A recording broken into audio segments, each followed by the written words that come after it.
இதுல வந்து 3 ஸ்டேஜஸ் இருக்கு. என்ன அப்படின்னு பாத்தீங்கன்னா, ஆனாபானசதி என்றது ஒண்ணு, காயானுபாசனா, அதுக்கப்புறமா விபஸ்ஸனா என்றது ஒண்ணு. ஃபர்ஸ்ட் இது என்ன அப்படின்னு பாத்தீங்கன்னா, ஆனாபானசதி அப்படின்னா இயற்கையான இயல்பான மூச்சை கவனிக்கிறது. சோ அத பிராக்டிஸ் பண்ணா என்ன நடக்கும் அப்படின்னா, நமக்கு காயானுபாசனா அப்படின்றது நடக்கும். நம்ம பிரம்மரந்திரத்தின் மூலமா நம்ம உடல் முழுவதும் நம்ம அந்த எத்திரிக் பாடி வழியா அந்த எனர்ஜி ஃப்ளோ ஆகுறது வந்து நம்மளால ஃபீல் பண்ண முடியும்.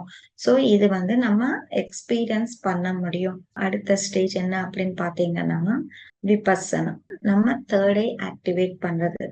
விபஸ்ஸனா, பசனானா பாக்குறது, விபஸ்ஸனானா விசேஷமாக பாக்குறது.